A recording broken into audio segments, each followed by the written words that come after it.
Halo semuanya para pecinta manhwa, kali ini Mimin akan membahas full manhwa terbaru sampai mentok yang mengisahkan sang anak paling pemalas di dunia, namun dia mendapatkan berkat dari sang kaisar pedang hingga menjadi yang terkuat di dunia murim.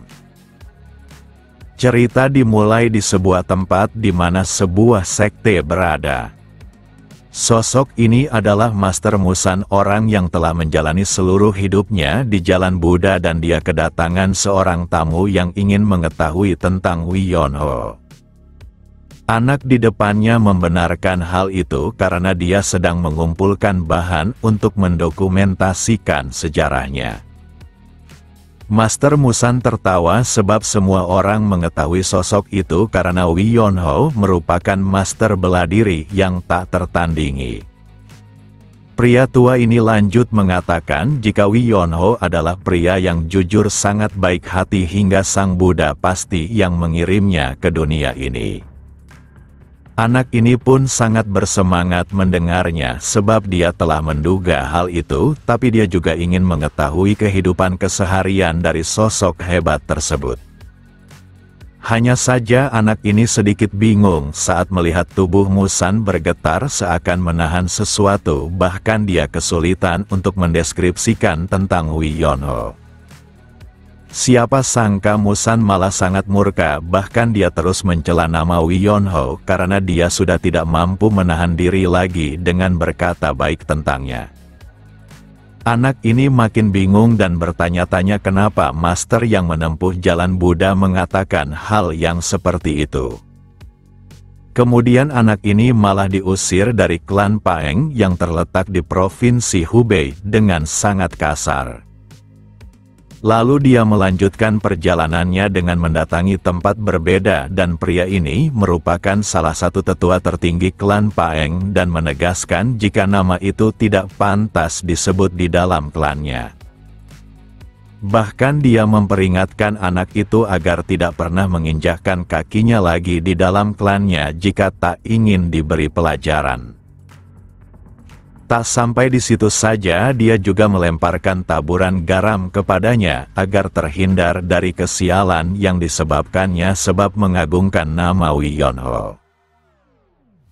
Wi Yonho merupakan sosok legendaris yang mengakhiri era kekacauan serta seorang prajurit sejati yang berjiwa kesatria hingga namanya menjadi bahan pembicaraan di seluruh dunia. Beberapa orang menyebutnya sebagai yang terhebat sepanjang masa, dan ada juga yang menyebutnya prajurit kesatria terhebat umat manusia. Tapi anak ini tidak mengerti kenapa semua orang tidak mau membicarakan tentangnya, bahkan dia sudah diusir berulang kali. Sebagai seorang sejarawan, dirinya memiliki tugas untuk mendemonstrasikan segala hal, termasuk juga sejarah yang disembunyikan. Informasi tentang Wi Yonho memang ada tentang kehebatannya, tapi belum ada penjelasan lebih lanjut tentangnya, bagaimana dia saat kecil dan sumber bela dirinya, bahkan bagaimana dia menjalani kesehariannya. Setelah cukup lama berlari, kini anak itu berhenti di sebuah tempat yang kumuh dan terlihat tak layak untuk ditinggali. Di sana dia bertemu dengan Madok, tetua dari sekte pengemis, dan dia terus tertawa saat mendengar cerita anak di depannya di mana dia diusir dari kuil Shaolin serta maupun klan lainnya. Anak itu membenarkannya dan semua orang memberikan reaksi yang buruk saat mendengar nama legendaris Wi Yonho. Sebagai tetua sekte pengemis, Madok memiliki jaringan informasi terbesar sepanjang masa, dan dia sangat mengetahui alasan dari perlakuan yang diterima anak di depannya, bahkan tahu kenapa Wi Yonho dibenci. Anak ini pun tercengang dan dia mulai bertanya-tanya apakah sekarang dia bisa menemukan jawaban yang selama ini dicarinya. Karena sedikit bosan, maka Madok akan menceritakan kisah 100 tahun yang lalu, tepatnya di klan Wui. Sosok legendaris itu merupakan tipe orang yang sangat buruk di antara yang lainnya. Dengan mata yang hampir tertutup, Wi Yonho yang berusia 12 tahun mengatakan dirinya ingin menjadi yang terkuat. Ini adalah kisah seorang anak laki-laki yang bermimpi untuk menjadi yang terhebat di bawah langit. Dia terlahir di dalam klan bela diri dan dibesarkan dengan keterampilan untuk menjadi seorang warrior yang hebat, bahkan klannya berharap dia akan menjadi bintang. Meski baru berusia 12 tahun, tapi Wi Yonho mengetahui sebuah fakta terkait jalan tercepat untuk sampai ke puncak. Jalan tersebut adalah upaya tanpa henti serta latihan yang menyiksa meskipun tubuhnya dipenuhi luka maupun tapak tangannya harus melepuh akibat latihan keras. Dia juga paham tak peduli seberapa berbakatnya seseorang, maka tidak akan ada hasil tanpa usaha. Bagi seorang anak laki-laki yang memiliki impian seperti itu, maka usahanya satu-satunya cara untuk maju dan terdapat satu masalah kecil yang dihadapinya. Masalah itu sangat sederhana, di mana Wi Yonho terlambat memulai latihan kerasnya hari ini sebab dia hanya terus berbaring di tempat tidur. Wi Yonho adalah anak yang hanya ingin berdiam diri di tempat tidurnya dan malas untuk melihat dunia luar. Tapi dia juga tak bisa tidak memikirkan mimpinya untuk menjadi yang terkuat di dunia. Tiba-tiba saja dia memutar tubuhnya seakan dirinya sangat bersemangat untuk melakukan sesuatu. Namun kenyataannya Wi Yonho memutuskan untuk tidur dulu dan memulai latihannya esok pagi, padahal dalam seharian ini dia hanya berada dalam kamarnya. Beberapa saat kemudian seseorang datang sambil mendengar suara dengkuran keras dari Wi Yonho. Meski sosok itu mencoba membangunkannya, tapi Wi Yonho tetap terlelap dalam tidurnya yang begitu nikmat. Karena sudah tidak tahan lagi, maka sosok itu berteriak padanya agar dia segera bangun. Wi Yonho pun terbangun dan dia menampakkan raut wajah pemalasnya sambil menanyakan alasan tidurnya diganggu. Siapa sangka sosok ini adalah Wi Jeonghan yang merupakan sang kepala keluarga klan Wui, dan dia menanyakan apakah putranya mengetahui waktu apa sekarang. Dengan nada yang malas Wi Yonho menjawab jika waktu di mana matahari sudah naik. Ayahnya pun lanjut menanyakan kenapa dia masih tiduran di kasur dan Wi Yonho menjawab karena matahari sudah mau turun menunjukkan sore hari akan berakhir. Dalam pembicaraan itu ayahnya mencoba menahan diri dan kembali bertanya apakah Wi Yonho tahu berapa lama dirinya sudah mengurung diri di dalam kamar. Dalam berbicara pun Wi Yonho sebenarnya sangat malas dan lebih suka tak membuka mulutnya, tapi apa daya dia harus menjawab pertanyaan ayahnya, dan dia tidak tahu pastinya mungkin saja 2 hari maupun 3 hari. Hanya saja Wi Jeonghan sudah tak tahan, bahkan menyebutnya anak yang tak berguna karena dia sudah berbaring selama 4 hari tanpa melakukan apapun. Ayahnya tak mengerti apakah putranya tidak merasa sakit di sekujur tubuhnya tanpa melakukan apapun, bahkan beruang sekalipun harus membalikkan tubuhnya untuk berkeringat sebelum melanjutkan tidurnya kembali. Sambil tertawa Wi Yonho meminta ayahnya tidak khawatir padanya, karena untuk itulah dia bangun sekarang ini. Akan tetapi ayahnya benar-benar sudah diambang batas menghadapi tingkah putranya yang sangat tak berguna, padahal dia berharap besar padanya. Lalu Wi Yonho memberitahu jika dia sebenarnya sudah mencoba untuk latihan, tapi setiap kali membuka mata maka matahari sudah terbenam. Saat matahari terbenam maka itu adalah waktu untuk tidur, dan dengan begitu maka dia bisa bangun esok hari untuk latihan. Alasan konyol itu membuat ayahnya murka, dan jika dibiarkan maka dia akan terus tidur sepanjang masa hingga dewasa.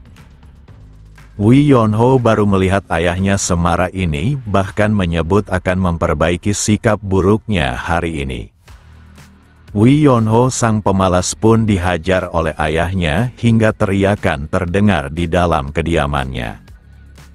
Beberapa saat kemudian di kantor klan Wi di sana, terlihat sang kepala klan sangat pusing memikirkan putranya yang tak berguna dengan sikap anehnya.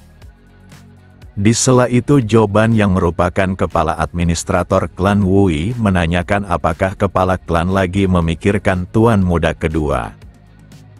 Wi Jeonghan membenarkan hal itu karena tidak ada lagi yang bisa membebani pikirannya, kecuali putra keduanya, dan Joban merasa tuan mudanya pasti akan sadar setelah dewasa. Namun Wi Jeonghan tak merasa seperti itu dan dia meyakini semua ini pasti adalah kesalahannya.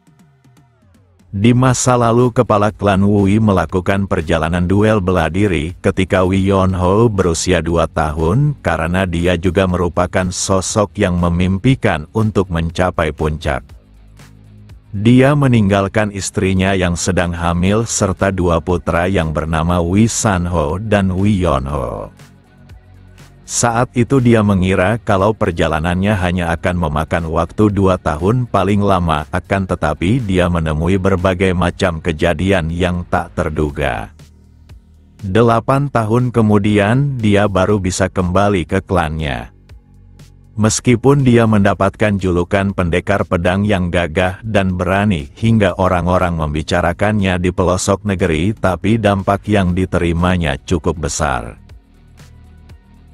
Walau orang-orang memujinya, tapi perubahan dalam keluarganya tak dapat terhindarkan. Di mana istrinya yang dulu lemah lembut menjadi lebih galak daripada harimau.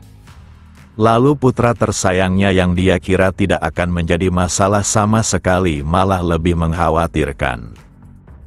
Di mana Wi Yonho tumbuh menjadi seorang anak pemalas tanpa tanding, bahkan belum pernah ada yang menyamai dirinya. Walau Wi Jeonghan sangat marah, tapi dia juga tidak bisa terlalu keras pada putranya karena semua ini juga adalah kesalahannya di masa lalu. Lalu Joban meminta kepala klan tidak khawatir karena pasti masih ada cara untuk mengembalikan semangat putranya sebagai seorang seniman bela diri di masa depan. Ucapan itu membuat kepala klan penasaran dan Joban mencoba mengingatkan sesuatu yang mungkin dilupakan kepala klannya, di mana orang itu akan kembali sebentar lagi. Raut wajah Wi Jeonghan pun seketika berubah karena dia benar-benar tidak mengingatnya. Setidaknya Wi Jeonghan mengetahui terdapat seseorang yang ditakuti oleh Wi Yonho di dalam klan ini. Sosok itu sekarang berada di belakangnya dan Wi Yonho penasaran kenapa udara di tempat ini seketika menjadi lebih dingin. Dia pun segera berbalik dan melihat sosok yang berani memasuki kamarnya bahkan tanpa mengetuk pintu sekalipun. Yang benar saja sosok itu adalah Wi Sanho sekaligus putra tertua klan Wi, dan sekarang dia menatap adiknya dengan mata yang begitu dingin. Seketika Wi Yonho merapatkan kedua kakinya saat kakaknya menanyakan berapa lama dia sudah tidur, tapi Wi Yonho mencoba mengalihkan pertanyaan itu dengan ingin tahu kapan kakaknya kembali. Hanya saja Wi Sonho tidak tertipu begitu saja dengan ingin adiknya menjawab pertanyaan yang diberikannya. Wi Yonho pun menggaruk kepalanya karena dia tidak tahu harus menjawab apa, karena saat ketahuan berbohong maka dia pasti mendapatkan masalah.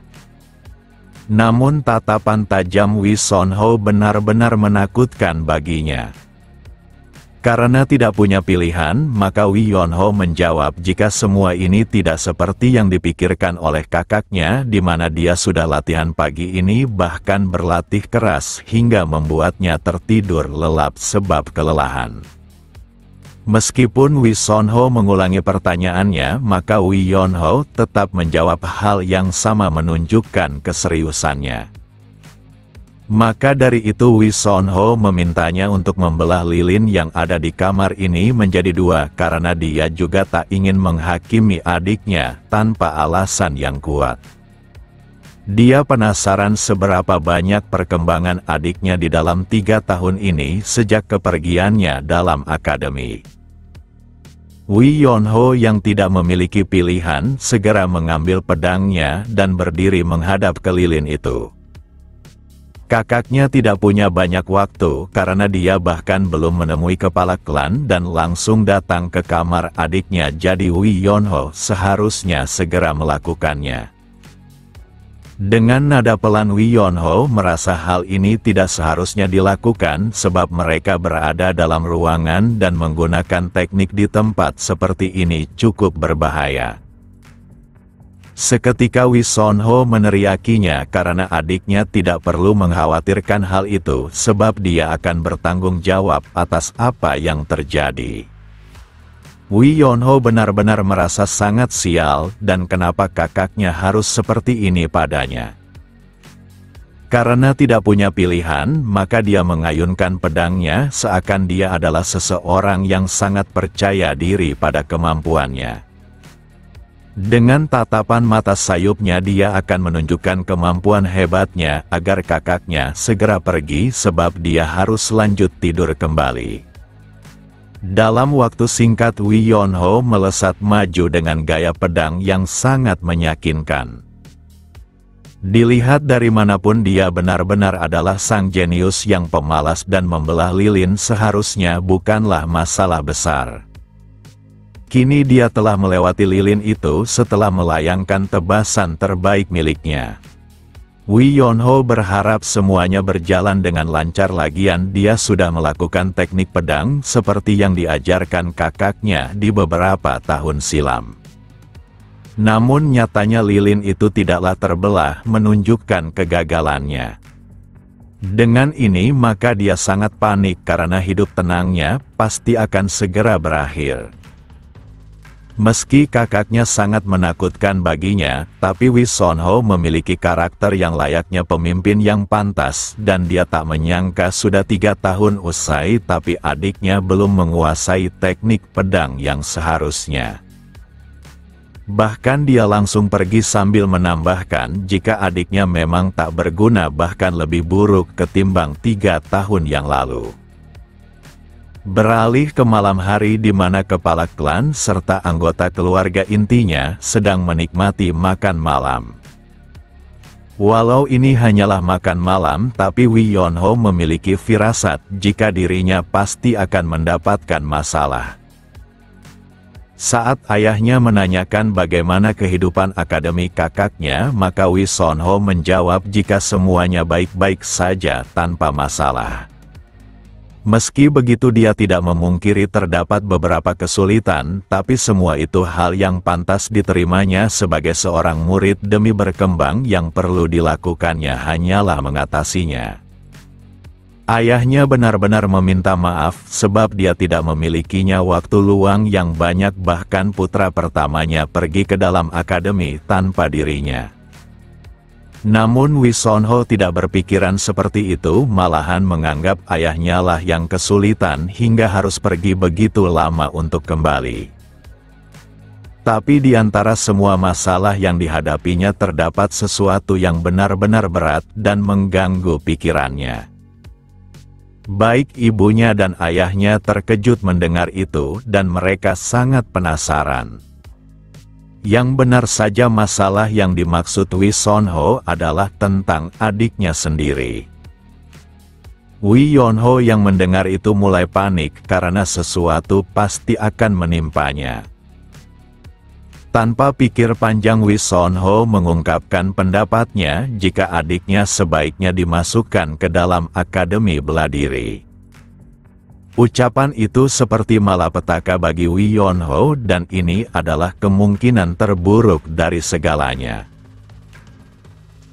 Kembali ke era sekarang, di mana Madok akan menceritakan alasan kenapa para pemimpin sekte menggertakkan gigi mereka hanya dengan mendengar nama dari sosok legendaris seperti Wee Yeon-ho.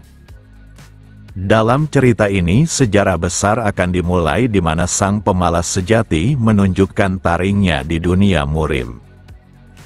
Saat itu tidak ada yang pernah membayangkan sosok yang bahkan malas membuka matanya adalah bintang besar yang membuat seluruh musuhnya gemetar ketakutan.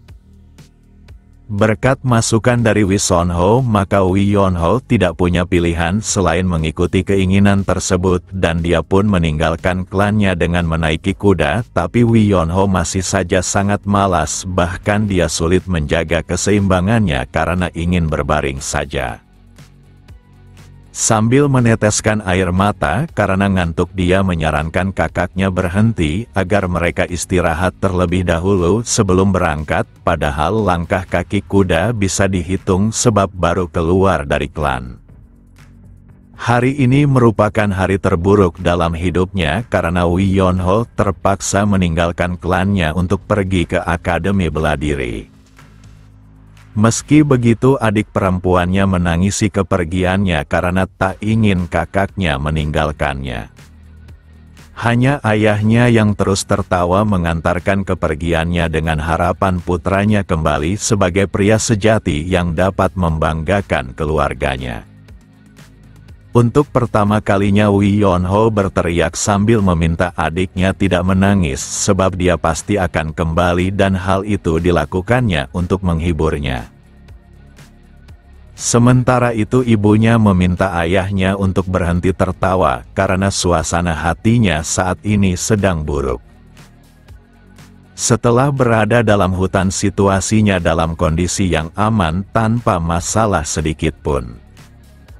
Hal itulah yang dipikirkan oleh Wi Sonho dan dia yakin langkah ini sangat tepat untuk membuat adiknya tobat menjadi lelaki yang tak berguna.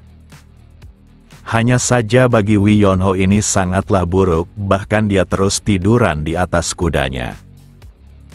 Dia terus bertanya apa sudah dekat, tapi kakaknya sejak tadi tidak pernah menjawabnya. Kemudian kakaknya yang muak mendengar itu mengatakan jika perjalanan ini masih tersisa 10 hari lagi. Hal itu mengejutkan Wi Yonho karena ini sungguh menyiksanya. Kakaknya merasa mereka bisa tiba setidaknya dalam 5 hari jika Wi Yonho bisa menunggangi kuda dengan benar, tapi dia sudah mengatakan dirinya tidak pernah berkuda. Kakaknya tidak menyalahkannya dan dia hanya menjawab pertanyaan yang berulang kali diucapkan adiknya. Dengan penuh kemalasan Wi Yonho mengajak kakaknya untuk istirahat sebab bukit ini sungguh curam dan dia juga sudah kelelahan di atas kuda tersebut, seakan seluruh tubuhnya ingin meledak saking capeknya. Lalu Wi Yonho menunjuk ke sebuah pohon kering di mana terdapat orang yang istirahat di sana dan mereka juga bisa ke tempat itu. Hanya saja Wi Sonho merasakan sesuatu yang tidak beres meski melihatnya dari kejauhan. Untuk memastikannya, dia ingin memeriksanya secara langsung dan meminta adiknya agar tetap di belakangnya. Wi Yonho makin kebingungan kenapa kakaknya bersikap seperti itu dan hal ini sangatlah membosankan. Yang benar saja orang yang tergeletak di sana tidaklah bernyawa lagi, bahkan mulai dikerumuni oleh lalat. Meski begitu Wi Sonho tidak menunjukkan ekspresi apapun, seakan dia sudah terbiasa akan kematian. Lalu Wi Yonho mendekat diiringi tubuhnya yang loyo untuk bergerak sekalipun. Tanpa pikir panjang lagi Wi Sonho mengungkapkan jika orang-orang itu telah mati. Hal itu tentu saja mengejutkan adiknya karena Wi Yonho tidak terbiasa pada situasi seperti ini di mana dia hanya menghabiskan waktunya di dalam kamar. Lalu Wi Sonho mencoba memeriksanya lebih lanjut dan dia menemukan sesuatu yang cukup menarik. Di mana di bagian tubuh mayat itu terdapat sebuah tanda khusus menunjukkan dia telah terkena teknik tertentu. Berdasarkan pengetahuan Wi Sonho dulunya teknik ini disebut teknik yang begitu indah, karena terdapat kelopak bunga pada tubuh targetnya, tapi karena sosok pemerkosa yang bernama Sojuk, maka teknik ini dijuluki teknik bunga merah yang dianggap kejam. Wi Yonho yang mendengar itu berpendapat jika orang itu mungkin saja berada di sekitar gunung ini dan mereka sebaiknya kembali saja.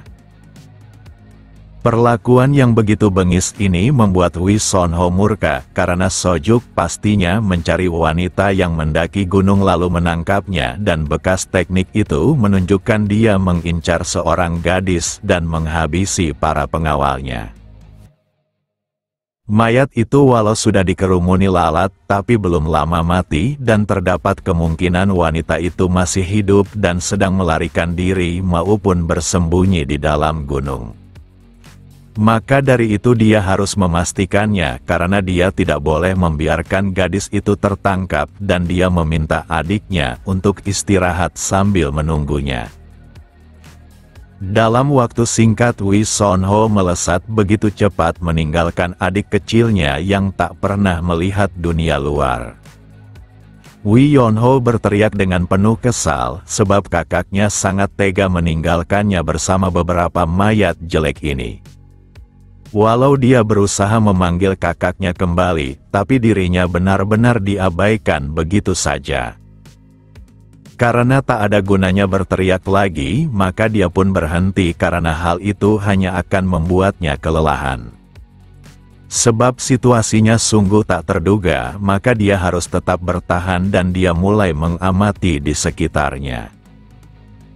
Di tempat ini terdapat 2 kuda yang pastinya milik orang mati itu, bahkan barang bawaan mereka masih ada. Dengan segala yang ada di sekitarnya, maka Wi Yonho cukup yakin apa yang dikatakannya kakaknya tidaklah salah, karena jika ini perampokan maka kuda serta barang-barang itu pastinya sudah dicuri. Tapi bagaimana bisa dia tetap tinggal di tempat ini, di tempat yang tak dikenal dengan beberapa mayat, ditambah tak ada kasur yang layak untuk ditiduri. Beberapa jam setelahnya Wi Yonho sudah kehilangan kesabarannya, karena kakaknya belum juga kembali hingga malam hari sudah tiba. Sekarang dia menampakkan wajah seriusnya dan kembali memikirkannya segala kemungkinan yang terjadi di mana sesuatu mungkin saja tidak berjalan dengan lancar. Di sela itu terdengar suara binatang buas yang bahkan mengejutkan kudanya. Walau Wi Yonho sangat malas melakukan ini, tapi dia harus berbuat sesuatu sebab berada di tempat ini bisa menjadikannya makanan macan gunung. Saat ingin menaiki kudanya tiba-tiba saja gemuruh petir terjadi dan sangat mengejutkannya. Hujan pun mulai turun dan sekarang yang tersisa hanya kuda milik mereka berdua karena gemuruh petir itu membuat kuda lainnya berlari ketakutan. Sambil tersenyum Wi Yonho tak mengira nasib buruk akan menimpanya hingga harus terkena hujan seperti ini, dan alasan dibalik senyuman itu karena dia membayangkan tempat tidurnya yang nyaman. Lalu Wi Yonho enggan menyerah, tapi dia tampaknya kesulitan akan sesuatu. Yang benar saja dia malah membawa kedua mayat itu untuk pergi bersamanya. Dia ternyata memiliki hati yang baik karena tidak bisa meninggalkan mayat itu sebab bisa saja menjadi makanan macan, dan dia juga tidak bisa menguburnya karena tak berdaya. Maka dari itu dia memutuskan untuk mencari tempat berlindung terlebih dahulu sebelum memikirkan langkah selanjutnya. Saat mendorong kudanya untuk bergerak, tiba-tiba saja kuda ini enggan melakukannya, seakan ada sesuatu di tempat ini dan insting binatangnya takut untuk melangkah. Hanya saja Wi Yonho terus memaksanya, bahkan tak henti meneriakinya untuk bergerak. Saat itulah bencana terjadi di mana kuda itu malah menendangnya atas perlakuan yang diterimanya. Tubuh kecil Wi Yonho seketika diterbangkan diiringi suara petir yang menyambar di malam menegangkan ini. Wi Yonho yang berada dalam bahaya tak tahu harus melakukan apapun lagi. Dia tak punya pilihan selain melindungi kepalanya agar tidak terbentur saat terjatuh dari gunung yang cukup curam. Setelah terjatuh tanpa henti, dia sebentar lagi akan mendarat, tapi di sana terdapat tumpukan semak-semak. Untung saja terdapat semak-semak karena hidupnya bisa dalam bahaya jika yang menantinya adalah tanah maupun batu pegunungan tajam. Meski seluruh tubuhnya kesakitan, tapi setidaknya dia masih hidup tanpa kehilangan kesadarannya. Dia pun mulai bangkit sambil memeriksa tubuhnya apa masih utuh. Setelah memastikan jika dia hanya luka ringan akibat benturan, maka dia dibuat penasaran akan tempat ini. Dia tak menyangka terdapat gua tersembunyi di balik semak-semak. Seketika dia tertawa begitu riang karena tempat ini sangat cocok untuk berlindung dari hujan maupun binatang buas, agar dia bisa tidur nyenyak. Di saat yang sama kuda yang bersamanya ternyata mengikuti jejaknya sambil membawa mayat di atas punggungnya. Wi Yonho sangat kesal dan ingin menghajar kuda itu, tapi dia juga cukup malas melakukannya. Maka dari itu dia memutuskan untuk mengikat mereka saja agar tidak pergi. Sekarang keadaannya sungguh kacau dan inilah alasannya kenapa dia lebih suka di rumah saja. Untuk berjaga-jaga saudaranya datang mencarinya, maka dia meninggalkan tanda di depan gua. Lagian Wi Sonho pasti bisa menemukan jejak kuda sebelum sampai ke tempat ini. Dia telah banyak mengeluarkan tenaga serta berpikir, maka dia ingin tidur saja. Meski tempat ini sangat keras dan membuat tubuhnya tidak nyaman, tapi ini lebih baik dibandingkan kehujanan ditambah rasa khawatirnya terhadap binatang buas. Di sela itu Wi Yonho berharap tidak terjadi sesuatu pada saudaranya, bahkan berharap dia tidak menemukan orang jahat itu. Karena saat itu terjadi, maka mereka pasti bertarung dan untuk bisa tidur nyenyak dia seharusnya percaya pada saudaranya sebab dia si jenius yang tangguh dalam klannya.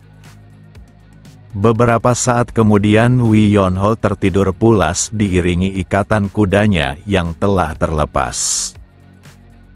Wi Yonho tidak mendengar itu dan dia terus menikmati malamnya setelah sepanjang hari bergerak secara paksa. Hanya saja sesuatu yang tak disadarinya mulai menghampirinya, bahkan energi aneh menyelimutinya. Energi aneh itu bahkan membuat tubuhnya melayang secara tak disadarinya. Tak hanya sekedar melayang, tapi tubuh Wi Yonho tertarik masuk ke dalam gua.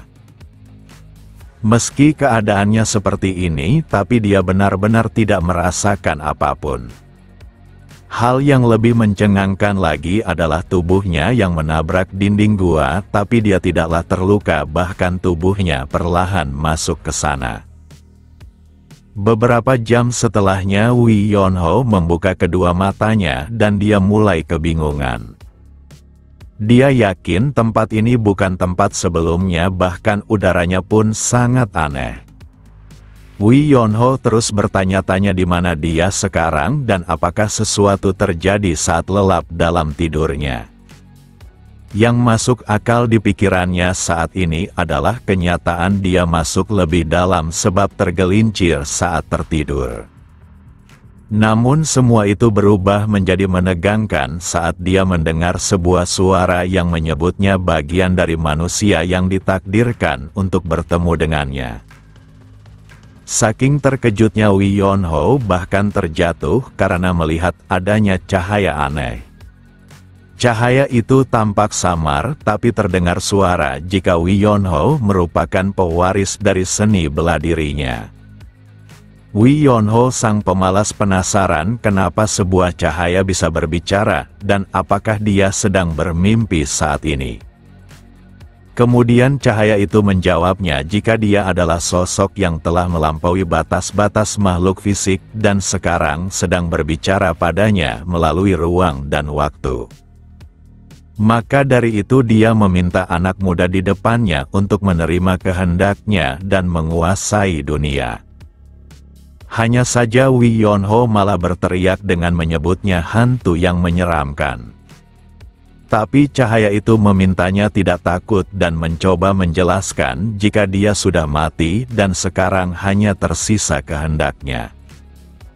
Sebagai makhluk yang melewati batasan manusia, maka dia sudah menyiapkan ini untuk seseorang yang ditakdirkan untuk mewariskannya dan anak muda di depannya hanya perlu menerima kehendaknya tanpa ragu.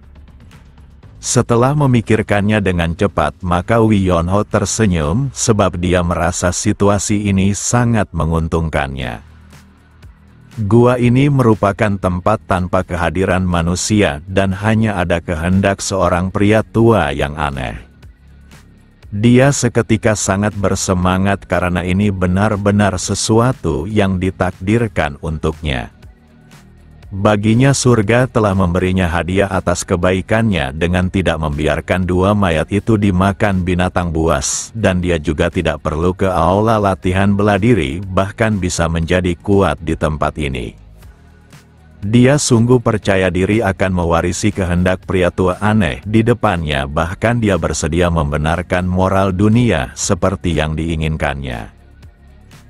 Lalu cahaya ini mengatakan jika Wi Yonho cukup berbakat dan mewarisi darahnya, maka setidaknya dia bisa meniru tekniknya dengan latihan keras selama 30 tahun tanpa henti.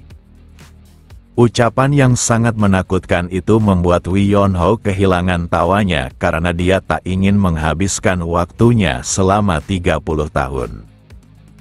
Sebelum cahaya itu melanjutkan pembicaraannya, maka Wi Yonho memintanya untuk berhenti. Dia pun tersenyum dan menegaskan tanpa ragu jika takdir yang dimaksud itu tampaknya bukanlah untuknya. Cahaya ini seketika bereaksi karena dengan mewarisi tekniknya maka dia bisa menjadi tak terkalahkan bahkan menguasai dunia. Wi Yonho sudah memutuskannya tanpa ragu karena dia lebih memilih melewatkan kesempatan itu daripada terjebak di tempat ini selama 30 tahun. Kembali ke cerita Madok Sang Pengemis di mana kisah menariknya baru saja dimulai. Walau Wi Yonho menolak hal itu, tapi takdir tetap akan memilihnya. Dengan ini, maka dirinya yang seorang pecundang dan pemalas sejati akan berubah menjadi sosok yang sangat kuat. Bahkan dengan satu gerakannya, maka dia bisa menghabisi lusinan musuhnya hingga menghancurkan seluruh senjata mereka, dan ini adalah teknik yang telah melewati pemahaman manusia itu sendiri. Lalu Wi Yonho menunjukkan rasa hormatnya atas tawaran itu, tapi dia harus menolaknya dan memilih untuk melarikan diri saja. Tapi cahaya itu terus memanggilnya dan meminta Wi Yonho untuk mendengarkannya. Yang benar saja cahaya itu mulai menampakkan wujud manusianya, meski ini hanyalah kehendaknya semasa hidupnya sebagai manusia. Wi Yonho yang melihat itu malah menyebutnya sebagai penipu, karena sejak awal dia tak memperlihatkan wujud itu. Pria tua yang mendengar itu terlihat cukup kesal, karena seorang bocah berani merendahkannya sebagai seorang penipu. Bagi Wi Yonho, pria tua itu seolah-olah bersikap layaknya orang penting, tapi saat tidak berhasil maka dia menunjukkan dirinya. Sosok ini kembali menegaskan jika dia tidaklah berpura-pura ada, melainkan wujud ini hanyalah kehendak yang telah lepas dari tubuh fisik, bukannya sesuatu seperti manusia pada umumnya. Tapi Wi Yonho tampak tidak percaya, bahkan menganggap pria tua di depannya sedang mencoba untuk menipunya kembali. Maka dari itu dia memutuskan untuk menyerangnya saja demi membuktikan yang diucapkannya. Siapa sangka Wi Yonho akan dikejutkan sebab pria tua yang dianggapnya nyata malah tak memiliki tubuh fisik seperti dugaannya. Tak hanya itu, dia melewati tubuhnya begitu saja tanpa merasakan sentuhan apapun. Dengan ini maka dia yakin jika makhluk di depannya bukanlah manusia melainkan setan penghuni gua ini. Dengan tetap tenang sosok ini menjelaskan jika dia bukanlah setan tapi sebuah teknik yang bisa dilakukan oleh mereka yang telah mencapai ranah puncak. Di saat Wi Yonho bersikeras menyebutnya setan, maka pria tua ini sungguh kehilangan kesabarannya. Sebenarnya dia tak ingin menunjukkan versi dirinya yang seperti ini demi menjaga martabatnya, tapi bocah yang ditemuinya benar-benar sangat kurang ajar dan tak tahu diri. Cerita itu adalah awal dari Wi Yonho yang bertemu dengan masternya dan awal dirinya mempelajari bela diri terhebat di dunia.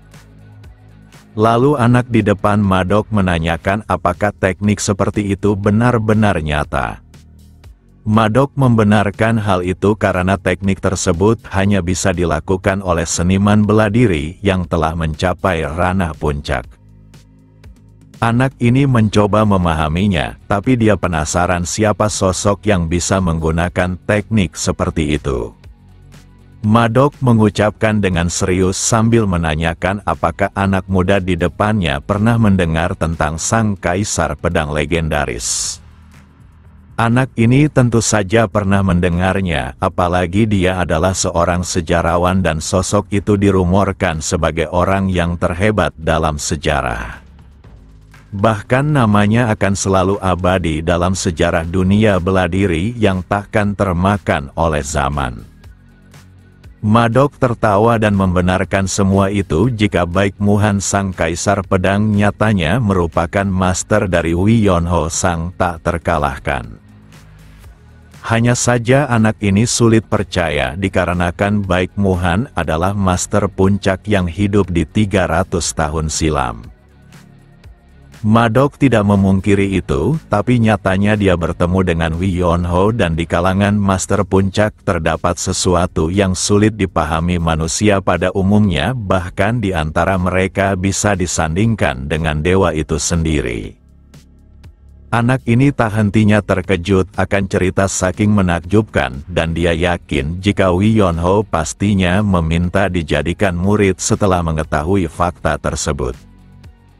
Seketika Madok tertawa karena inilah bagian terbaiknya karena Wi Yonho adalah sang pemalas sejati yang tidak ada duanya di dunia ini.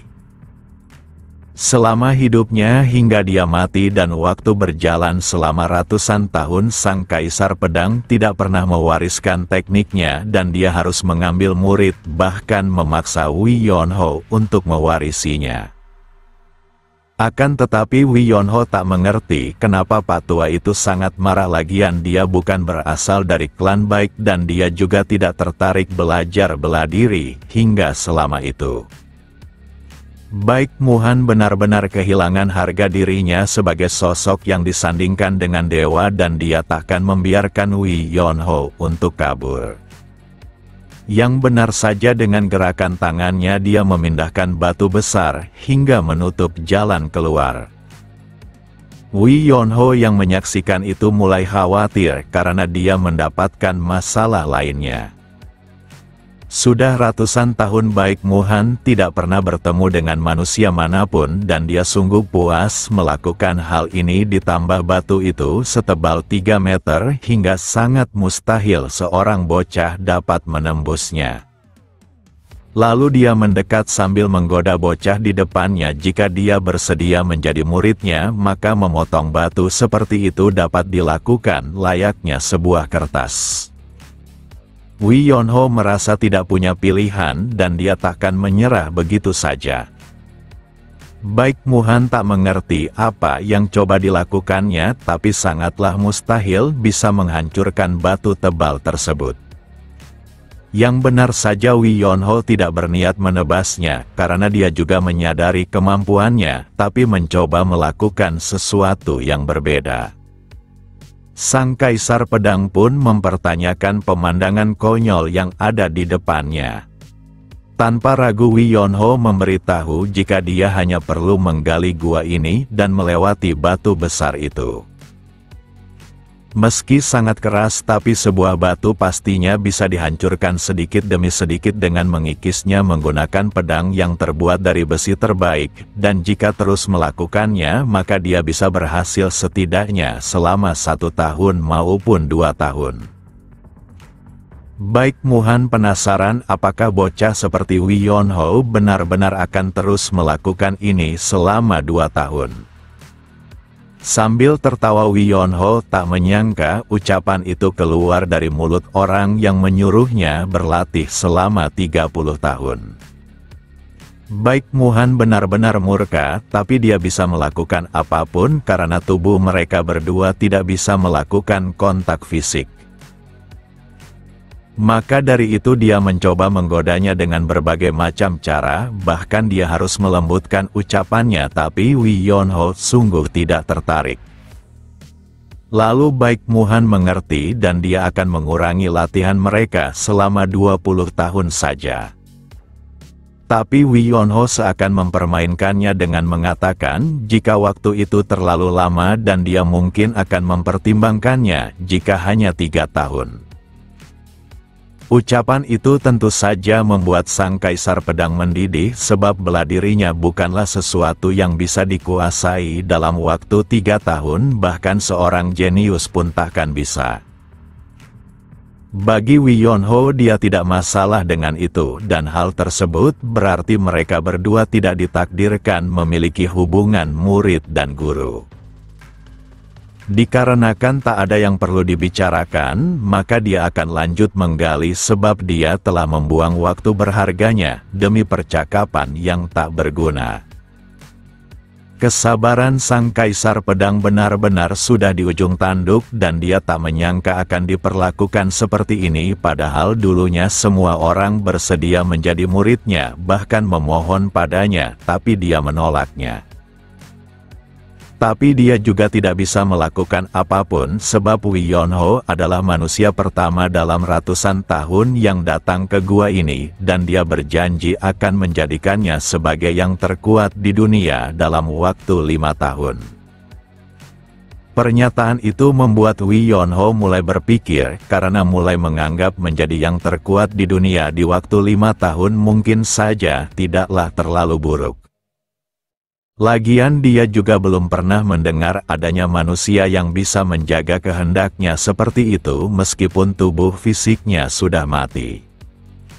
Maka dari itu Wi Yonho mulai sedikit percaya jika makhluk aneh berwujud manusia di depannya mungkin saja berkata yang sebenarnya. Dia pun melemparkan pedangnya karena mencobanya tidaklah masalah, dan dia bisa berhenti jika pria tua aneh yang mengklaimnya dirinya Kaisar Pedang berbohong. Dengan ini maka Wi Yonho bersedia menjadi muridnya dalam 5 tahun ini, demi menjadi yang terkuat sekaligus menyelesaikan kehendak Pak Tua itu. Dalam cerita itu Madok yakin jika Wi Yonho saat itu masih meragukan tentang Sang Kaisar Pedang, tapi dalam keadaan seperti itu Sang Kaisar Pedang sungguh menyedihkan sebab menemukan anak sang pemalas sejati. Pasca menyetujui untuk menjadi muridnya Wi Yonho malah tertidur secara tiba-tiba. Hal ini membuat Baik Muhan sungguh kehilangan kesabarannya dengan terus meneriakinya agar bangun. Akibat gangguan itu Wi Yonho pun terbang sambil menanyakan apa yang coba dilakukan masternya.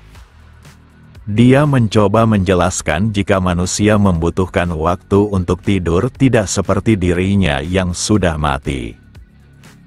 Baik Muhan harus menahan diri seakan dia lebih membutuhkan Wi Yonho dibandingkan ajarannya dan menggerutu sambil memintanya segera mulai latihan. Hanya saja Wi Yonho terus protes karena dia baru saja bangun dan kenapa harus latihan secepat itu. Mereka pun memulai latihannya dan sang kaisar pedang sungguhan hampir kehilangan kewarasannya dan menyebut jika latihan ini takkan selesai meski membutuhkan waktu selama 50 tahun karena Wi Yonho bergerak lalu kembali istirahat secara berulang kali. Dengan santai Wi Yonho menanyakan apakah tidak ada cara yang lebih mudah dan masternya menjawab inilah cara paling mudah. Ucapan itu membuat Wi Yonho kesal bahkan mengatakan jika dia seharusnya mencari master yang kompeten sejak awal bukannya master yang menyulitkan muridnya. Sang kaisar pedang belum pernah merasa semarah ini saat dirinya hidup walau menghadapi musuh yang tak terhitung jumlahnya, tapi setiap kata yang keluar dari mulut bocah di hadapannya benar-benar tajam melebihi pedang sekalipun. Jika saja Baek Muhan memiliki tubuh fisik, maka dia pasti akan mengalami luka dalam yang disebabkan penyimpanan ki akibat kemarahannya yang tak terkendali ini. Saat menjelang kematiannya Baek Muhan mengharap sebuah kejayaan dari seni bela diri yang akan diturunkannya, tapi sekarang dia merasa kehendaknya ini adalah bencana untuknya sendiri. Dia juga diperlakukan seperti pak tua yang konyol dengan tingkah muridnya yang sangat tidak sopan, dan jika saja dia memiliki tubuh fisik, maka dia pasti akan menghajarnya. Dengan tingkah kurang ajarnya Wi Yonho menanyakan bagaimana cara masternya melakukan hal itu. Yang dimaksudnya adalah menurunkan batu besar sebelumnya, dan apakah dia tidak bisa menggunakan kekuatan itu untuk mengendalikan tubuhnya dan mengajarinya seni bela diri. Jadi Wi Yonho tak perlu kerepotan. Dia pun menjawab dirinya hanya menarik pemicu dari mekanisme yang dirinya siapkan semasa hidupnya, jadi dia tidak membutuhkan tubuh fisik melakukannya. Lebih jelasnya, dia menarik tali menggunakan ki melalui objek yang digenggam dari jauh. Setelah mengatakan hal tersebut, sang kaisar pedang menyadari sesuatu. Seketika raut wajahnya berubah seakan dia menemukan sesuatu yang luar biasa. Wi Yonho menganggap masternya sudah kehilangan akalnya, ditambah raut wajahnya begitu licik. Selama ini Baek Muhan terjebak dalam pikiran bahwa dia tidak punya tubuh fisik, sehingga dia tidak bisa melakukan apa-apa, tapi berkat Wi Yonho dia menyadari sesuatu yang seharusnya sangat sederhana. Wi Yonho menganggap masternya benar-benar sudah kehilangan akal, menunjukkan betapa tidak becusnya dia menjadi guru. Namun Wi Yonho harus menerima fakta baru di mana sebuah batu baru saja melayang ke arahnya dengan tekanan yang kuat. Sekali lagi masternya mengucapkan terima kasih, dan meski tidak memiliki tubuh fisik, tapi bukan berarti dia bisa melakukan apapun padanya. Tak hanya sekedar bisa memindahkan batu, tapi dia juga bisa mengendalikan batu kecil yang ada di dalam gua ini. Wi Yonho yang menyadari situasinya mulai berbalik meminta masternya agar tenang dan jangan melakukannya. Seketika sekumpulan batu melayang ke arah Wi Yonho dan dia tak bisa bergerak. Jika masternya ingin menghabisinya, maka dia bisa melakukannya, tapi dia tetap akan membiarkan Wi Yonho hidup jika dia serius belajar bela diri. Setelah peristiwa itu, latihan keras Wi Yonho dimulai tanpa peduli waktu siang maupun malam. Yang ada hanya latihan keras yang tak berujung, dan Wi Yonho tak punya waktu untuk mengeluh lagi.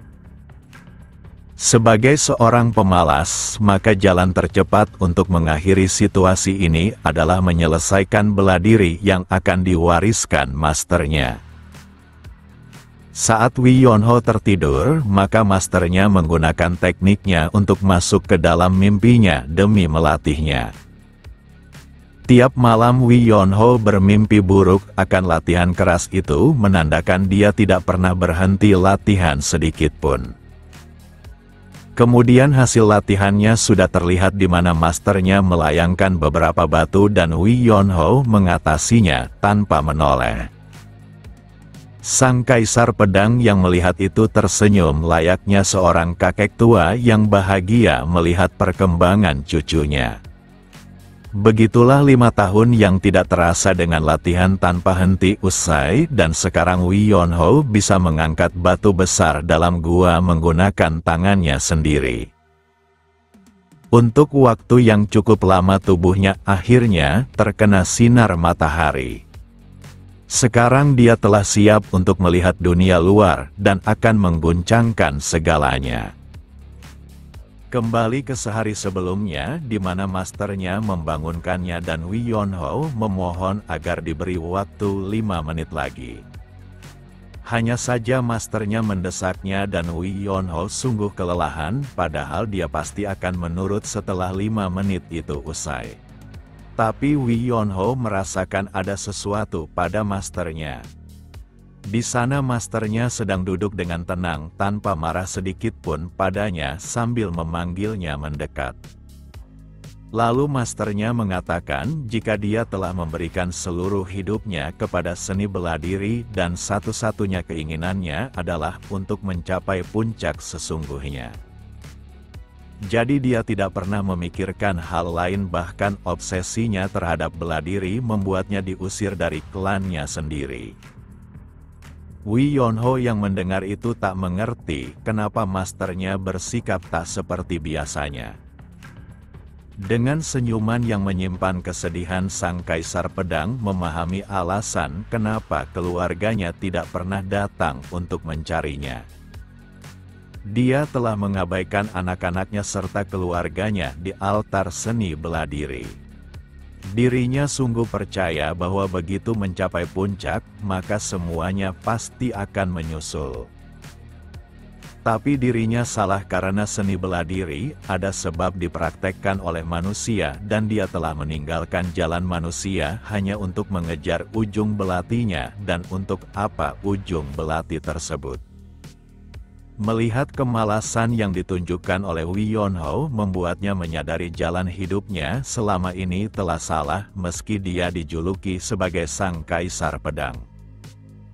Untuk pertama kalinya dia mencoba mengajari seseorang dan kesabarannya benar-benar hilang, tapi melihatnya tumbuh sedikit demi sedikit membuatnya senang.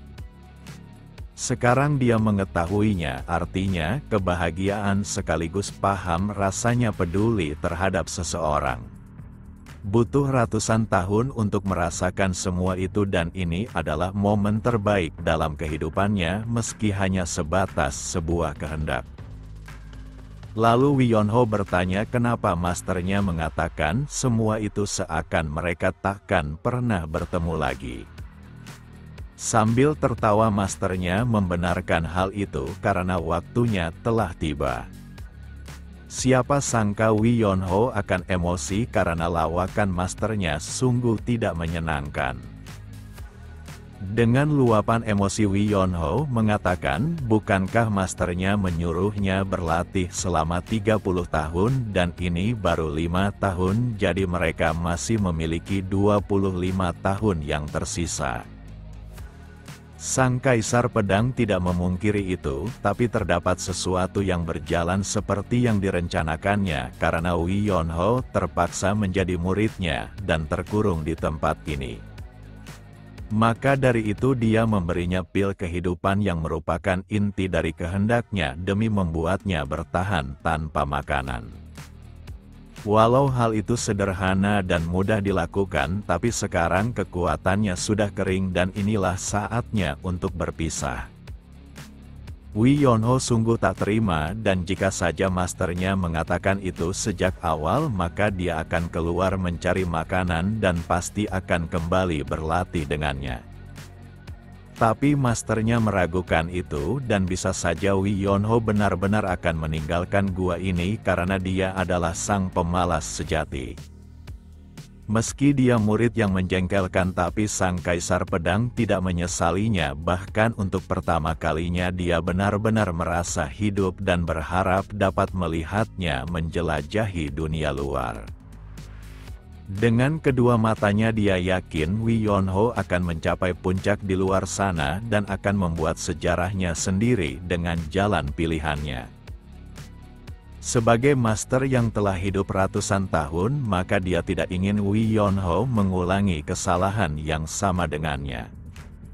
Di mana dia tidak harus mematikan rasa manusiawinya, karena kebahagiaan seorang manusia juga terletak pada orang-orang yang dianggap berharga, bukannya hanya fokus pada ketenaran serta pada kekuatan.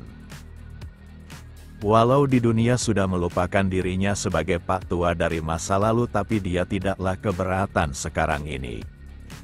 Sebab dengan tebasan dan bela diri Wi Yonho, dirinya akan selalu hidup bersamanya.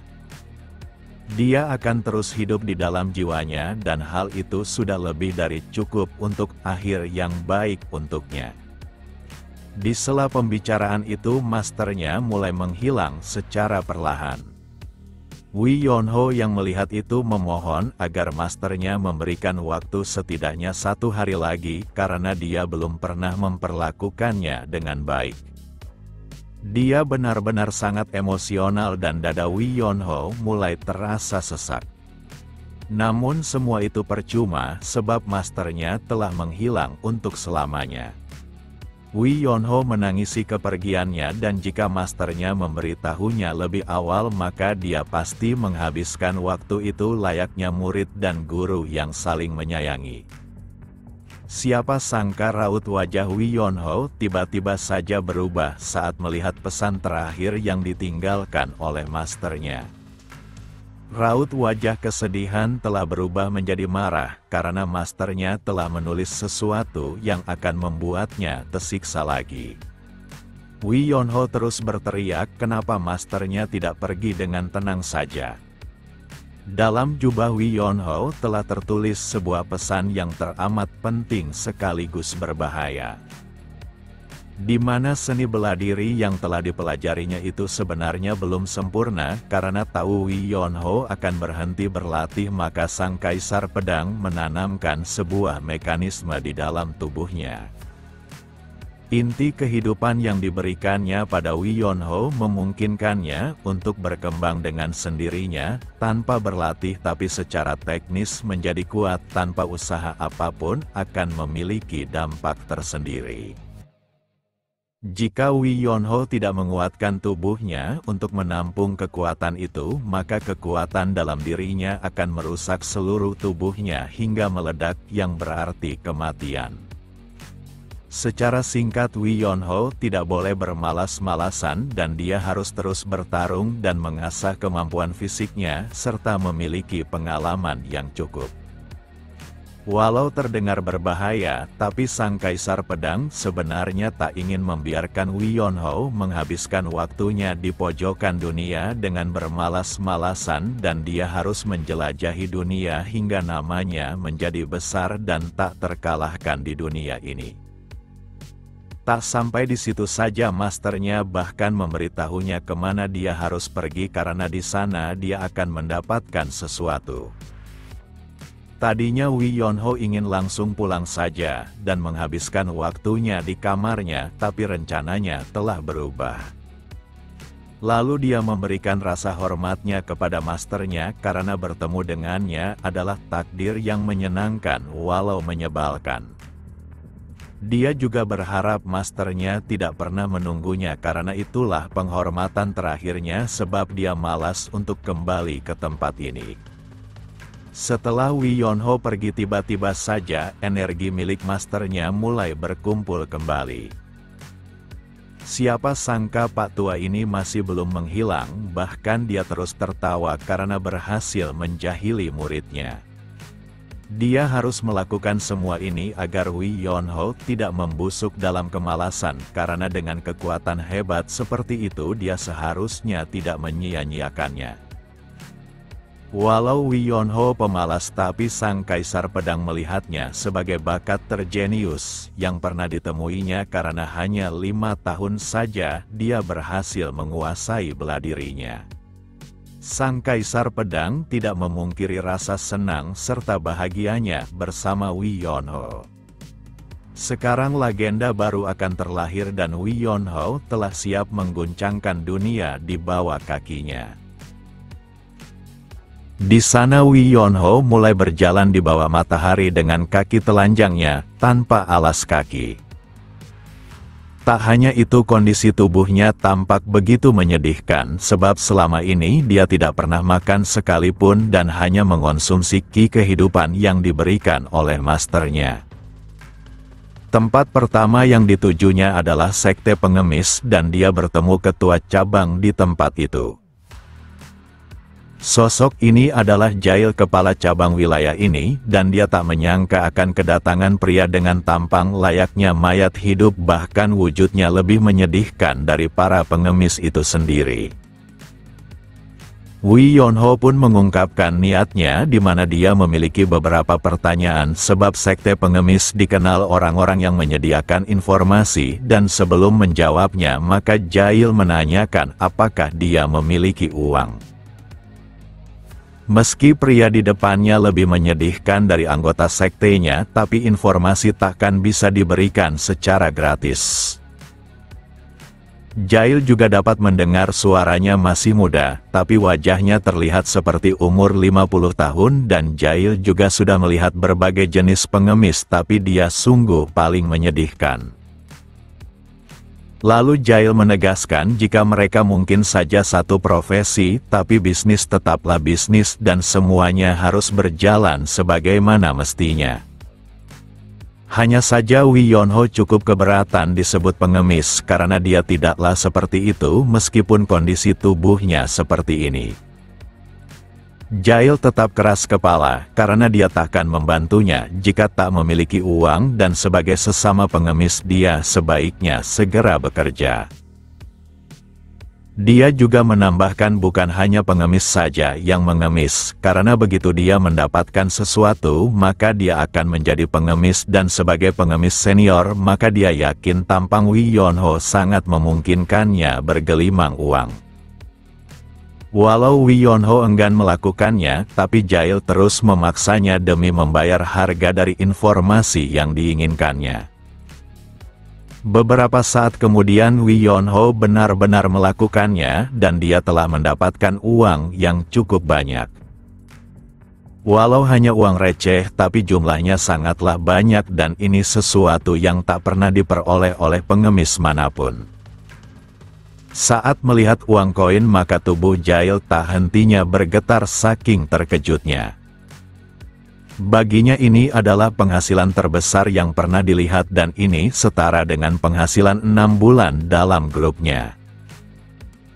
Jail yang sebelumnya merendahkan Wi Yonho kini menyebutnya sebagai wujud dari sang dewa kekayaan hingga mengejutkan para anak buahnya yang berada di luar saking kerasnya suara miliknya. Karena sudah mendapatkan uang yang banyak maka Jail ingin tahu pertanyaan seperti apa yang dimiliki oleh sang dewa kekayaan di hadapannya. Bagi Wi Yonho informasi yang diinginkannya sangat mudah di mana dia ingin daftar para cendekiawan yang terkenal serta di mana mereka tinggal ditambah dengan wajah mereka termasuk juga bidang keahliannya, kemudian dia juga ingin tahu daftar pembuat senjata yang terkenal. Jail mengerti karena janji adalah janji maka dia akan mengusahakan semua informasi itu didapatkannya dan dia juga penasaran hal apa yang ingin dilakukan olehnya selanjutnya. Sambil rebahan Wi Yonho mengungkapkan jika dia tidak punya tempat tujuan sekarang ini jadi dia hanya akan menunggu. Jail mengerti jika Wi Yonho ingin tinggal di tempat ini dan dia juga tidaklah keberatan.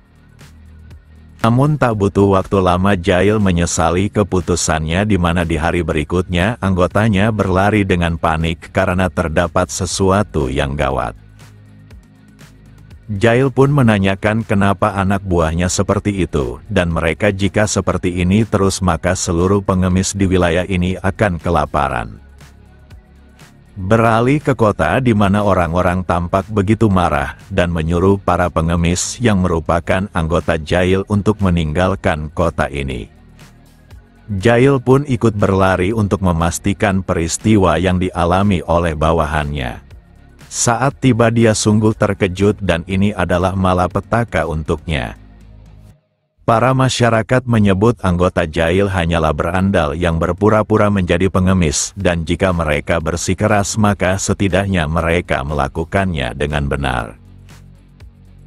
Yang benar saja orang yang mereka kagumi adalah Wi Yonho yang hanya berdiam diri di sana dengan kemalasannya tapi dia mendapatkan simpati semua orang hingga bergelimang koin.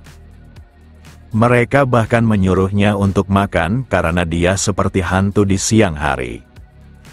Jail yang menyaksikan malapetaka ini tak hentinya berteriak panik.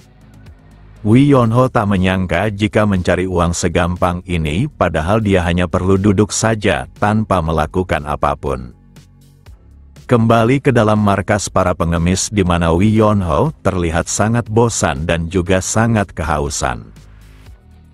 Saat mendengar itu maka Jail segera meminta anak buahnya untuk membawakannya air secepat mungkin karena sang dewa kekayaan membutuhkannya. Saat bawahannya memberikannya maka Jail sangat marah karena anak buahnya sungguh buruk sebab dia seharusnya membawakan mangkuk yang bersih bukannya seperti yang mereka minum selama ini. Dengan penuh kemalasan Wi Yonho juga protes karena air ini cukup hangat padahal dia ingin yang dingin. Pasca mendengar keinginan itu maka Jail meminta anak buahnya bergerak cepat untuk ke gunung mencari sumber air yang dingin dan bersih. Walau Wi Yonho telah mengemis dengan mendapatkan uang yang banyak tapi kemalasannya tidaklah berubah dan dia ingin tiduran saja. Jail tak menyangka dirinya yang merupakan kepala cabang sekte pengemis harus turun kelas sebagai pesuruh seorang gelandangan yang tidak jelas sepertinya. Tapi jika dia menyuruhnya pergi sekarang juga maka orang-orangnya bisa mati kelaparan. Maka dari itu dia harus membuatnya senyaman mungkin tinggal di tempat bahkan tak ingin Wi Yonho merasa pegal sedikit saja. Beberapa saat kemudian seorang anggota sekte berlari karena informasi yang dicarinya sudah tiba. Jail yang melihat itu sangat senang dan hal itu bisa meningkatkan kepercayaan Wi Yonho pada dirinya. Sambil berbaring Wi Yonho mulai membaca informasi yang diinginkannya. Akan tetapi Wi Yonho cukup kecewa karena hal ini tidak bisa disebut informasi dan ini jauh dari yang dibutuhkannya. Lalu Jail memeriksa informasi itu sendiri karena dia harus memastikan alasan dari kekecewaan Wi Yonho. Jail tidak memungkiri orang-orang itu menyulitkan karena informasi ini sungguh sangat jelek dan pantas saja Wi Yonho kecewa akan hasilnya. Saat Wi Yonho memutuskan untuk pergi maka Jail berusaha menahannya karena dia tidak boleh membiarkan sumber uangnya hilang. Jail belum pernah melihat adanya seseorang yang sangat malas bahkan dia perlu didorong untuk berjalan dan alasan Jail melakukan ini untuk membawanya ke tempat di mana dia bisa mendapatkan informasi yang diinginkannya. Beberapa saat kemudian akhirnya mereka telah tiba di tempat yang ditujunya dan langsung menemui penguasa tempat tersebut.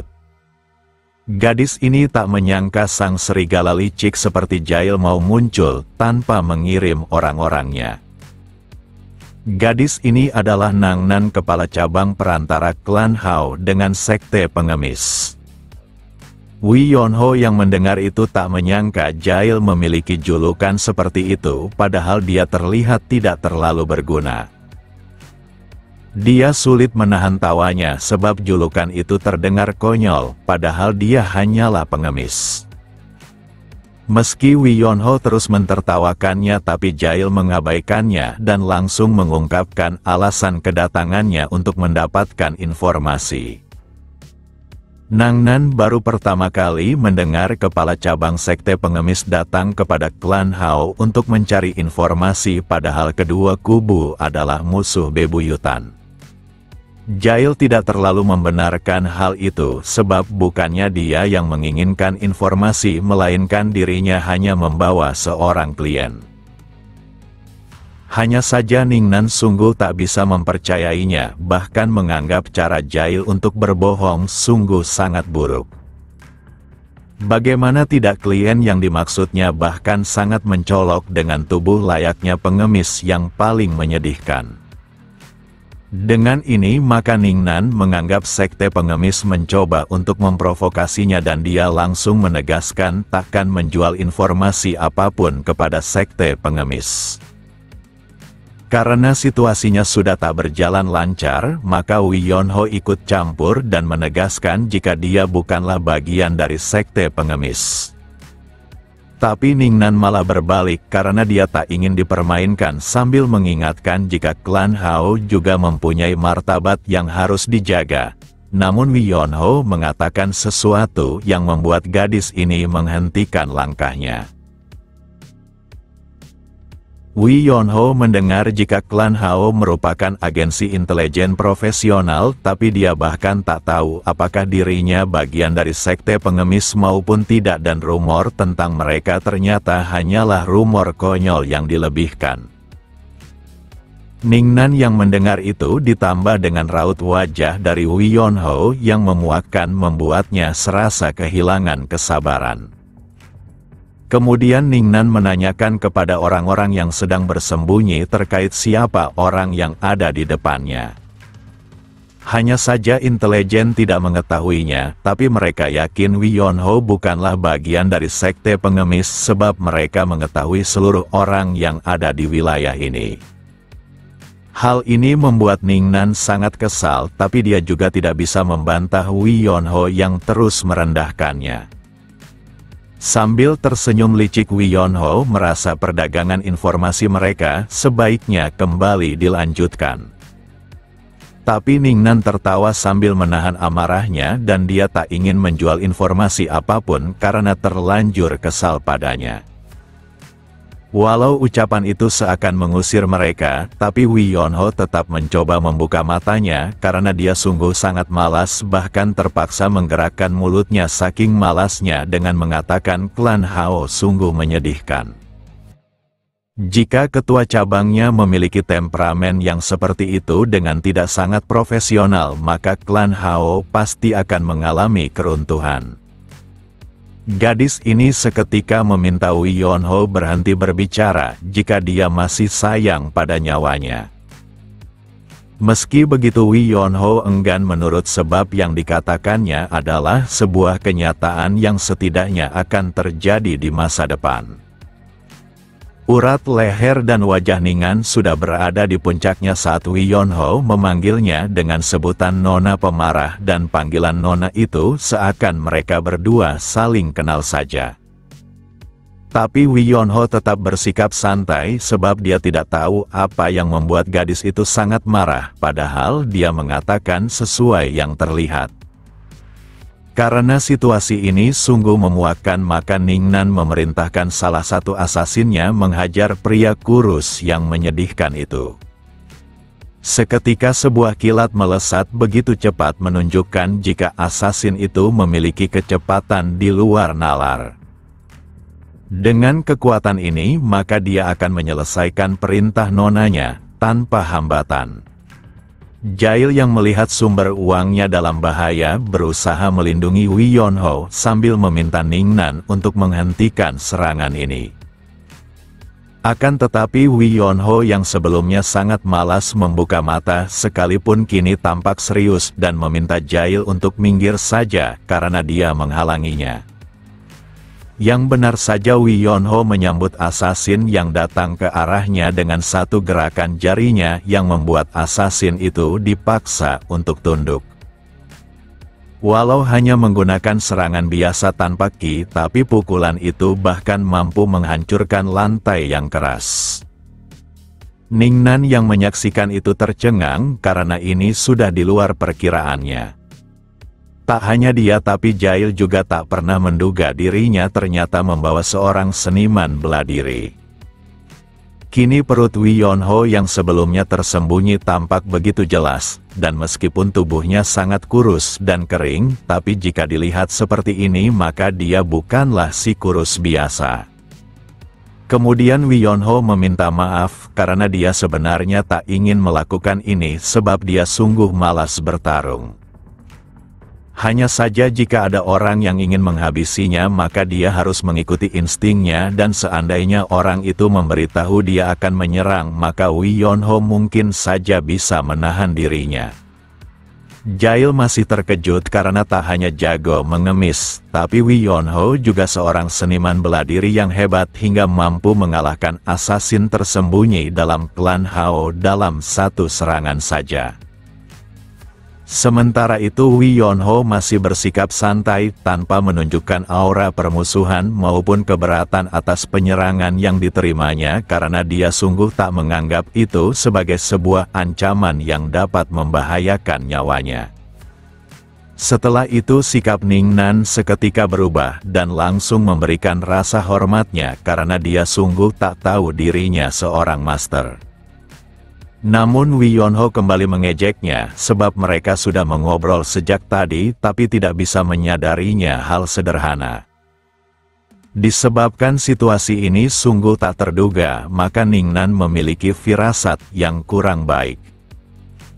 Di mana dia menganggap terdapat alasan lain di balik kunjungan Jail yang datang secara tiba-tiba padahal mereka berdua musuh bebuyutan dalam menyediakan informasi kepada para klien. Untuk mengatasi kesalahpahaman ini, maka Jail menegaskan jika dia sungguh datang bukan untuk bermusuhan, melainkan terdapat informasi yang tak bisa dikorek oleh sekte pengemis, maka dia datang kemari meminta bantuan. Di sisi lain Wi Yonho yang terganggu pada asasin yang tidur itu, maka dia ingin menyingkirkannya terlebih dahulu karena dia cukup iri pada asasin itu yang bisa tidur sementara dia harus tetap berdiri. Pasca mendengar penjelasan kepala cabang sekte pengemis, maka Ningnan akan mencoba mempercayainya. Saat mendengar ucapan itu, maka Jail menunjukkan rasa hormatnya sekaligus terima kasihnya. Meski begitu Ningnan tak bisa menerima seseorang yang telah melukai salah satu orangnya secara brutal sehingga dia meminta harga yang pantas. Raut wajah Jail mulai panik diiringi keringat yang berguyuran membasahinya seakan dia mengerti maksud ucapan itu berbanding terbalik dengan Wi Yonho. Ningnan yakin semua orang mengetahui cara kerja dunia bawah di mana darah dibalas dengan darah juga. Maka dari itu dia memerintahkan keempat sang bayangan untuk menunjukkan aturan dalam dunia bawah. Semua orang ini merupakan asasin handal yang hanya dipanggil ketika harus mengeksekusi target. Saat melihat wujud para manusia yang dijuluki sang bayangan, maka Wi Yonho malah menyebutnya sebagai pemain teater dengan gaya yang konyol. Gadis ini tak tahu tujuan sebenarnya seorang master bela diri datang ke tempatnya, tapi jika dia melukai anggotanya maka sesuai aturan dirinya takkan bisa keluar hidup-hidup dan jika memohon ampun maka dia mungkin saja akan mengambil kedua tangan maupun kakinya. Di sana Jail mencoba menghentikan Wi Yonho berbicara, karena dia hanya akan membuat gadis itu marah, tapi Wi Yonho malah berusaha menjelaskannya jika dia sungguh refleks saja bukan bermaksud menghajar asasin itu. Seumur hidupnya Ningnan belum pernah bertemu dengan orang yang sangat menyebalkan, bahkan tiap kata yang keluar dari mulutnya sangat menjijikan. Sebelum mengeksekusinya Ningnan mengatakan jika cara kerja dunia bawah sederhana di mana saat seseorang menyentuh anggotanya dengan memotong tangannya maka dia akan mengambil harga dengan lebih kejam seperti memotong kedua kakinya. Jika anggotanya menerima pukulan maka dia akan mengikuti wajahnya dan hal itu sekarang akan menimpa Wi Yonho termasuk kedua kaki serta tangannya sebab dia telah membuatnya sangat marah. Bukannya takut tapi Wi Yonho malah tertawa karena gadis itu terdengar seperti lintah darat dan sebaiknya dia kembali ke habitatnya saja di dalam air. Ningnan sebenarnya berharap Wi Yonho akan memohon, tapi nyatanya dia masih sangat sombong sampai akhir, maka dari itu tidak ada alasan lagi untuk tidak mengeksekusinya sesuai harga yang dikatakannya sebelumnya. Lalu Wi Yonho memperingatkan agar tak berlebihan padanya, karena dia sungguh malas menghajar orang lain dan ingin tiduran saja.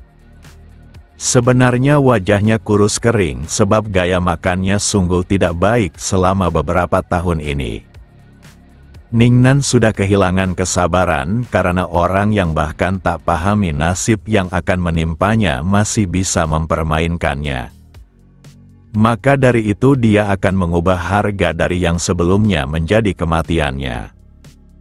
Tak ada alasan untuk membiarkannya hidup dan para sang bayangan nampaknya sudah tak sabar lagi melakukannya. Mereka semua menyerang dari segala arah menunjukkan kombinasi serangan yang benar-benar tak ingin memberikan targetnya celah untuk melarikan diri maupun menghindar.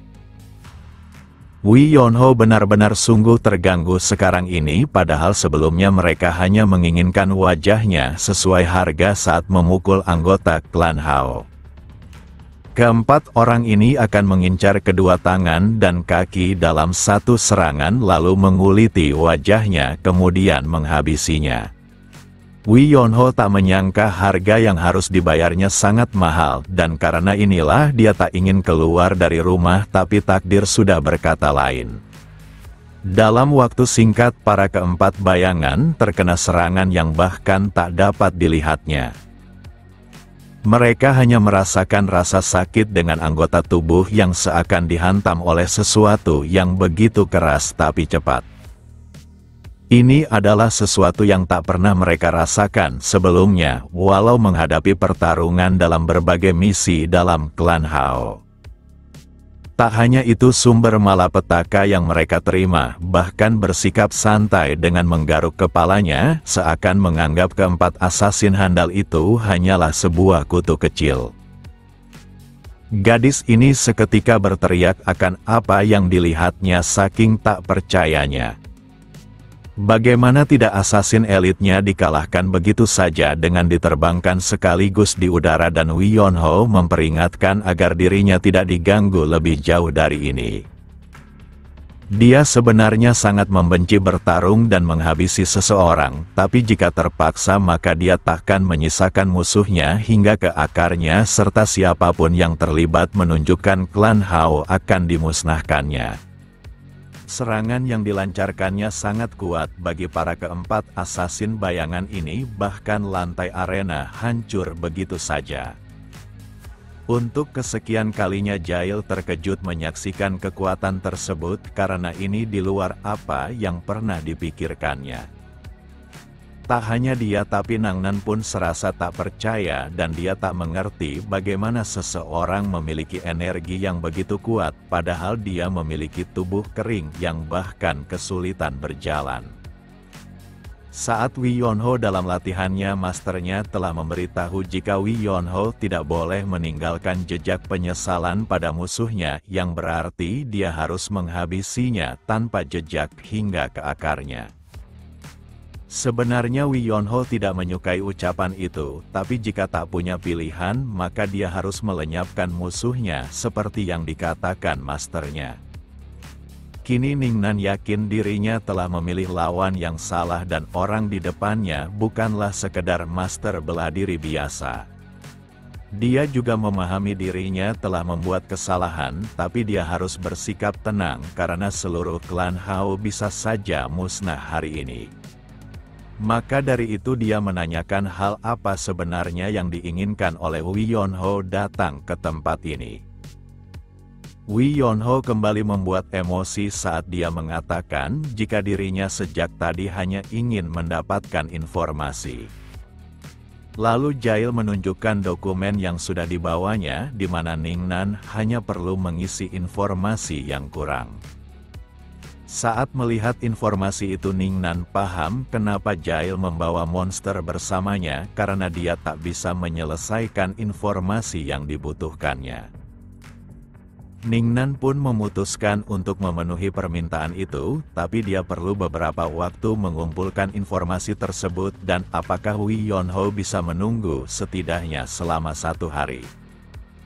Walau gadis ini berbicara secara baik-baik dengan Wi Yonho, tapi dia menatap tajam dan ingin berbicara dengan Jail sebentar.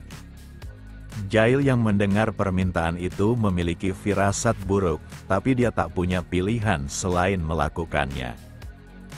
Beberapa saat kemudian Wi Yonho terus tertawa sebab melihat wajah Jail yang sangat konyol. Bahkan dia menyebut wajah Jail seperti roti kukus setelah dihajar padahal dia ketua cabang sekte pengemis. Saat Wi Yonho menanyakan kenapa dia mau dihajar seperti itu, maka Jail menjawab jika wanita itu tidaklah lemah. Di mana dia adalah anak dari pemimpin klan Hao sekaligus pemimpin selanjutnya dan dia juga tumbuh dengan mengonsumsi tanaman obat rahasia serta pil berkualitas tinggi seperti sebuah permen. Dengan tingkatan seperti itu, bagaimana dia bisa melawannya, padahal dia hanya ketua cabang yang tumbuh secara menyedihkan tanpa dukungan seperti gadis itu. Saat Jail meluapkan kekesalannya, siapa sangka gadis yang dibicarakannya berada di belakangnya. Hal itu membuatnya terkejut karena dia bisa saja dihajar kembali, tapi Ningnan mengabaikannya sebab dia membawa beberapa informasi yang dibutuhkan dan Wi Yonho segera menunjukkan rasa hormatnya atas bantuan itu. Hanya saja Ningnan tak bisa memberikannya begitu saja, dan dia memiliki sebuah syarat yang ditujukan kepada Wi Yonho.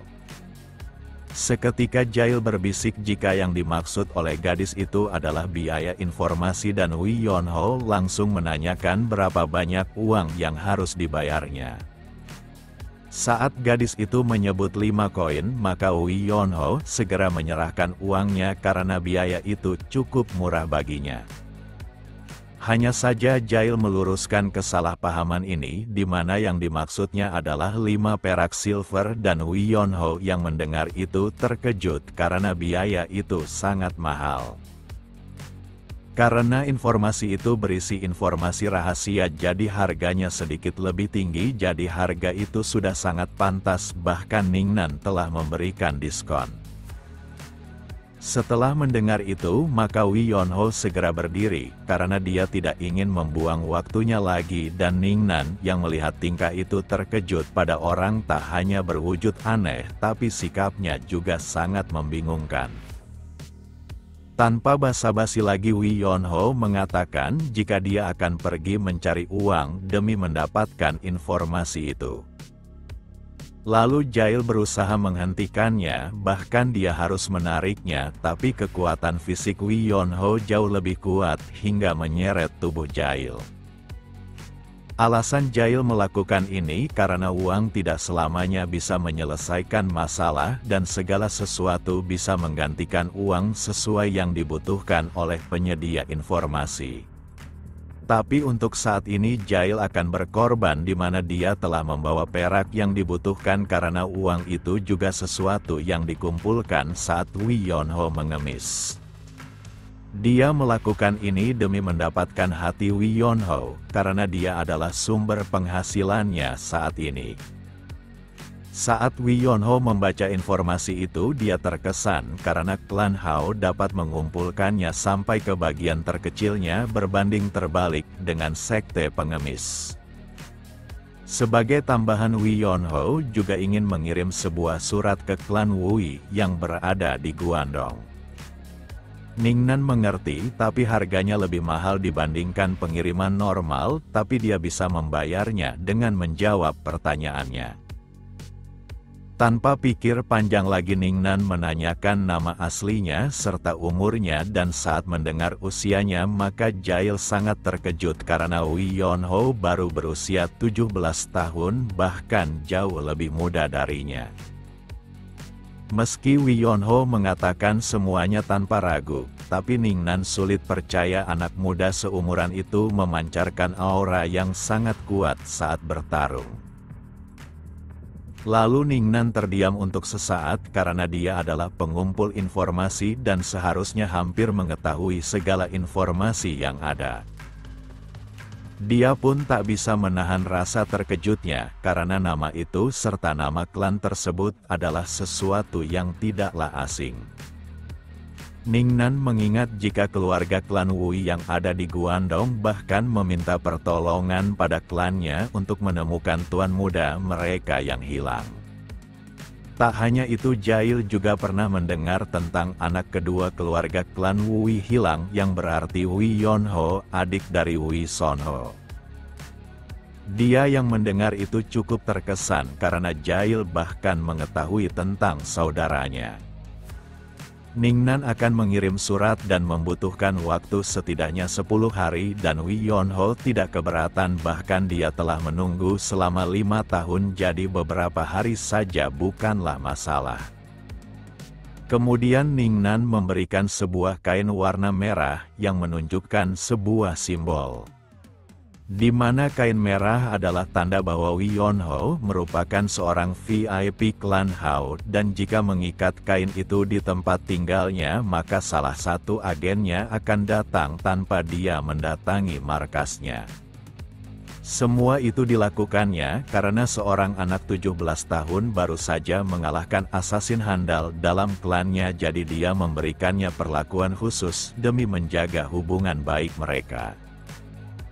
Beberapa saat kemudian mereka berdua meninggalkan klan Hao dan Jail terus mengeluh sebab dia kehilangan semua uangnya. Tapi Wei Yonho tiba-tiba berkata bijak dengan mengatakan jika uang adalah sesuatu yang bisa dimiliki maupun sebaliknya dan seorang pengemis seharusnya tidak rakus pada uang melainkan fokus pada tugasnya saja. Saat mendengar ucapan itu maka Jail sangat murka, tapi dia bahkan tak bisa berbuat apapun pada monster di depannya. Karena urusan mereka telah selesai maka Jail akan kembali dan Wei Yonho bisa melakukan apapun yang diinginkannya. Hanya saja Wei Yonho mencegahnya karena dia masih memiliki masalah lainnya. Di mana saat ini dia tidak memiliki uang dan dia ingin makan sekarang bahkan sedang malas mengemis. Jail tidak memungkiri jika Wei Yonho bisa menguntungkan baginya, tapi dia juga khawatir karena sikapnya itu pasti akan mendatangkan bahaya di masa depan karena dia tidak memiliki rasa takut. Di sisi lain gadis ini terus mengamati kepergian Wei Yonho. Lalu dia meminta bawahannya untuk menyampaikan pada klan utama klan Hao jika anak kedua dari keluarga bangsawan klan Wui telah ditemukan. Dia juga menambahkan untuk memperlakukannya dengan baik karena Wei Yonho sangat berpotensi untuk menjadi master bela diri di masa depan dengan nama besar. Kembali pada perjalanan Wei Yonho di mana dia menuju sebuah tempat yang didapatnya dari informasi klan Hao. Tempat yang ditujunya adalah Akademi Besar Songlin. Pria ini adalah Yu Huan, salah satu dari master terbaik yang ada. Saat dia menikmati waktu luangnya maka putrinya datang dan memberitahu jika seseorang ingin menemuinya. Hanya saja Yu Huan tidak memiliki jadwal pertemuan hari ini, dan putrinya menjawab jika tamu itu hanya ingin bermain go dengannya. Ucapan itu membuat wajahnya berbinar, karena dia juga sedang bosan tanpa orang yang ditemaninya bermain. Wei Yonho pun masuk ke tempatnya berada dan dia meminta maaf karena sudah mengganggu waktu luangnya. Meski penampilan Wei Yonho sangat menyedihkan, tapi dia diterima dengan sangat baik, bahkan mempersilahkannya duduk untuk bermain bersama. Karena dia adalah tuan rumah, maka Yu Huan akan memberi kesempatan pada Wei Yonho untuk memilih warna kartunya, serta melakukan langkah pertama. Wei Yonho mengerti dan dia akan mengambil kartu warna hitam. Di sela itu Yu Huan beranggapan jika pengemis di hadapannya pasti membutuhkan makanan dan dia tidak berharap banyak setelah bermain maka akan memberinya makanan yang layak. Tanpa pikir panjang lagi, Wee Yonho memulai permainan. Saat melihat langkahnya, maka Yu Huan tercengang sebab anak muda di depannya ternyata bukanlah pemula. Dia juga memahami jika lawan tandingnya adalah tipe orang yang suka bermain lebih dulu, padahal kontrol energinya tidak sesuai dengan usianya. Pertandingan itu berlangsung begitu cepat hingga membuat Yu Huan mulai panik. Sambil dipenuhi keringat, dia tertawa karena permainan ini sungguh mengerikan, bahkan menyebut Wee Yonho adalah iblis. Sementara itu Wee Yonho tertawa karena Yu Huan cukup lama memikirkan langkah selanjutnya.